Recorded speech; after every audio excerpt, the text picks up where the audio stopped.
Hello and welcome back to my channel, guys. Sandra's Homespun Life. In today's video I'm going to share a recipe that I recently found on the internet, and it's for a fake sweet potato casserole. It's a low carb version and I've already made it once. It's absolutely delicious and it will hit that craving for the sweet potato casserole, and I really wanted to get this recipe out to you in time before Christmas in case you want to try it to fix it with your Christmas dinner. So without any further ado, let's go ahead and get started. So for my first step, I have my oven preheating to 350 degrees. Now the first ingredient in this recipe is a steamed head of cauliflower. So I've went ahead and put mine in the Instapot ahead of time, went ahead and steamed it, and then I cut the head of the cauliflower up into smaller chunks. So next I'm going to start adding these a little at a time to my food processor, and the ideal is to get that blended up really well, similar to a puree. So I'm just going to start placing these cauliflower florets into the food processor, and that's about half full, so I'm going to just do it in little sections at a time, or little amounts.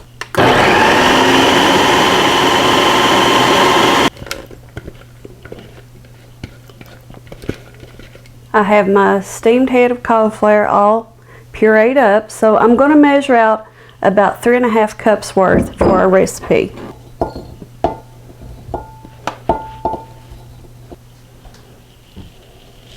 So there is my 3.5 cups of cauliflower. A small head is usually plenty enough to get your 3.5 cups. I had just slightly a little bit left over. Okay, so I'm going to add that to my mixing bowl. The next ingredient for this recipe is 1 cup of pumpkin. Now she says in her recipe, if you want a little bit darker oranger color, that you can add just a little bit more pumpkin. So I've measured out about 1.25 cups worth of canned pumpkin.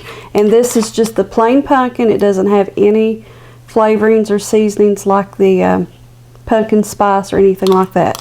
This is just pure plain pumpkin. Next I'm going to add 1/4 cup of stevia. I like to use the Truvia brand. And to this recipe I'm going to add 2 beaten eggs.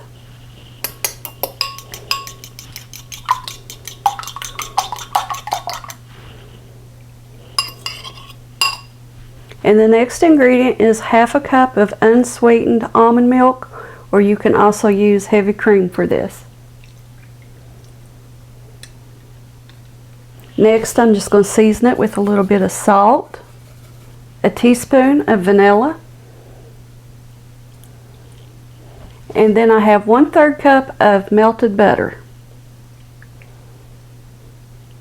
So I'm just going to take my spatula and mix all this up until it's well combined.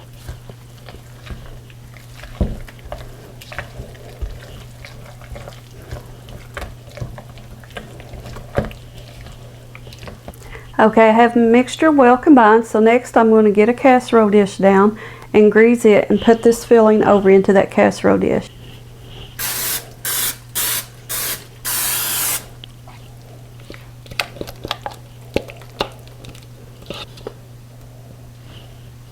And using my spatula, I'm just going to smooth that out into an even layer.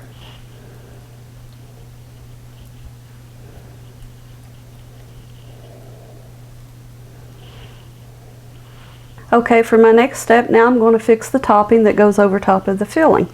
So to this bowl I'm going to add 1/2 cup of almond flour, 1/2 cup of the stevia,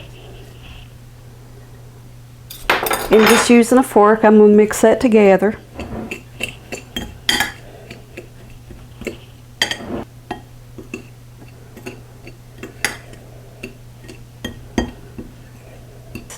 Next I'm going to add 1/3 cup of melted butter,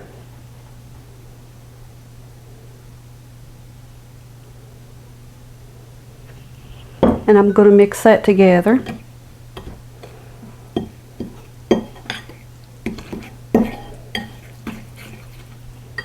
And last, I'm going to add 1 cup of chopped pecans. and I'm going to mix that up together.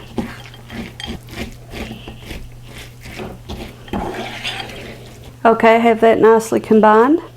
Now that I have my topping mixture put together, I'm going to use 2 teaspoons, and I'm going to use one to scoop up the topping and the other to slide the mixture off the other spoon, and I'm going to place this as evenly as I can over top of my casserole.